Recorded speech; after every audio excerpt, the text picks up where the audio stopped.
नमस्कार दोस्तों। क्या मोदी लहर थम गई या फिर मोदी सरकार ने मान ली हार या बीजेपी सरकार सभी कार्यकर्ताओं ने मान ली हार? ऐसा मैं क्यों कह रहा हूं? ऐसा मैं नहीं कह रहा, क्योंकि सर्वे बता रहा है। तो गाइस चलो हम बात करते हैं कि बीजेपी अब बुरी हालात में पहुंच चुकी है। आप पूछोगे कि कैसे, तो हमारे साथ बने रहें। अगर आप मेरे चैनल पर नए आए हैं तो चैनल को सब्सक्राइब कर लीजिए और वीडियो अच्छी लगे तो लाइक कर देना और दोस्तों में शेयर जरूर कर देना। चलो हम बात करते हैं। एक सर्वे बहुत बड़ा हुआ है। आपको जो मैंने कहा कि अब क्या मोदी लहर थम गई है, क्या मध्य प्रदेश, राजस्थान, छत्तीसगढ़ में क्या बीजेपी वालों ने क्या हार मान ली है? तो हम इसी पर बात करेंगे आज। आपको मैं सबसे पहले आपको बता देता हूं छत्तीसगढ़ का हाल क्या है। छत्तीसगढ़ में क्या चल रहा है वर्तमान में, तो आपको मोदी लहर के बारे में बता, क्योंकि छत्तीसगढ़ में अब चुनाव मोदी के नाम पर लड़ा जा रहा है, मोदी चेहरा दिखाया जा रहा है, चाहे वो एमपी हो या राजस्थान हो या फिर छत्तीसगढ़ हो। तो हम बात करते हैं मोदी लहर थम क्यों गई है। चलो हम बात करते हैं छत्तीसगढ़ का हाल क्या है। पार्टी आप यहां पे देख सकते हैं, मैं बताते जा रहा हूं आपको समझाने के लिए।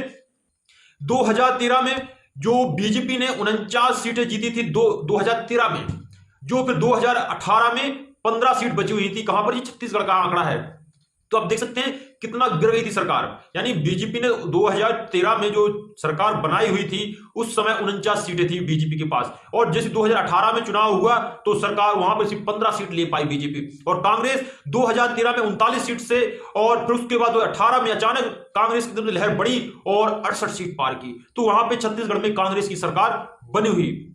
इसलिए हम कहते हैं क्या थम गई लहर, क्या मोदी की जो लहर थी जो थम गई है, या फिर लोग ने पसंद करना बंद कर दिया है।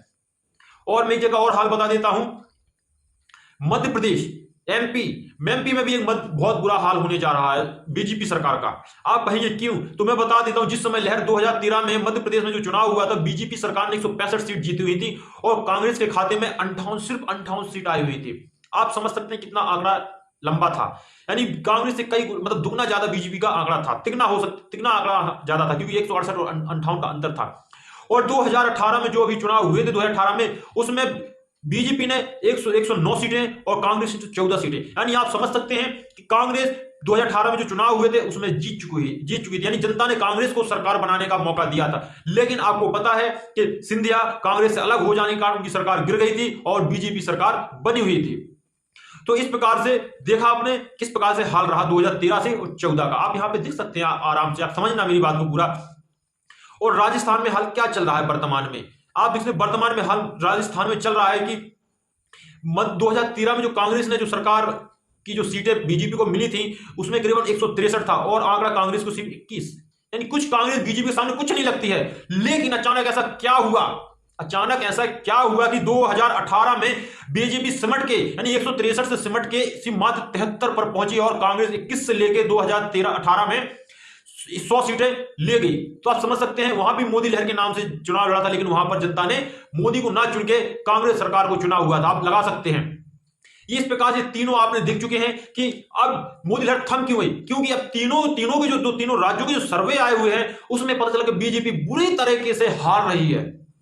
और एक संस्था टीम ने बताया हुआ है कि ये जो संस्था है जो चुनाव का सर्वे करती है, उसका मुझे अभी वर्तमान में नाम याद नहीं आ रहा है, लेकिन उसमें बता दें उन्होंने सर्वे में क्या किया है।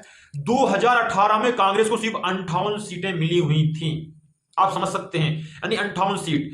और 2023 और कांग्रेस में 2068 सीटें मिलने का अनुमान माना जा रहा है और बीजेपी को मात्र 15% और अन्य को 7। यानी जो 2023 में जो चुनाव होने वाले हैं उसमें 55 से 60 सीट कांग्रेस को माना जा रहा है, 55 से 60 सीट मिलने का, और बीजेपी को 30 से 35। आप समझ सकते हैं बीजेपी कांग्रेस से कितना नीचे आ चुकी है, यानी आधा, यानी बीजेपी से दुगना पहुंच चुकी है कांग्रेस और कांग्रेस से आधी हो चुकी है बीजेपी। इसलिए हम कह रहे हैं क्या मोदी लहर थम गई है, क्योंकि हर तीनों राज्यों में चुनाव बीजेपी यानी मोदी के नाम पर चुनाव लड़ा जा रहा है। तो आप लगा सकते हैं कि अब कांग्रेस आने वाली है सरकार में और बीजेपी जाने वाली है। क्या केंद्र में भी सरकार जा सकती है बीजेपी की? अगर आपकी क्या राय है? अगर आप हमारे चैनल पर नए तो चैनल को सब्सक्राइब कर लीजिए और कमेंट में हमें जरूर बताइए क्या केंद्र में सरकार बीजेपी आएगी या कांग्रेस आएगी। और इन तीन राज्यों का सर्वे जो बता रहा है या क्या ये सही होगा या गलत होगा, ये जनता के ऊपर है। लेकिन हम इस पर जल्द वीडियो बनाएंगे और जनता की राय मांगते हैं कि आप हमारे चैनल को सब्सक्राइब कीजिए और कमेंट करके बताइए आप किसकी सरकार चाहते हैं। तीनों राज्यों में बताइए आप कांग्रेस सरकार चाहते हैं या बीजेपी सरकार चाहते हैं या अदर कोई और। गाइस हम फिर मिलेंगे नए वीडियो के साथ, जब तक के लिए धन्यवाद।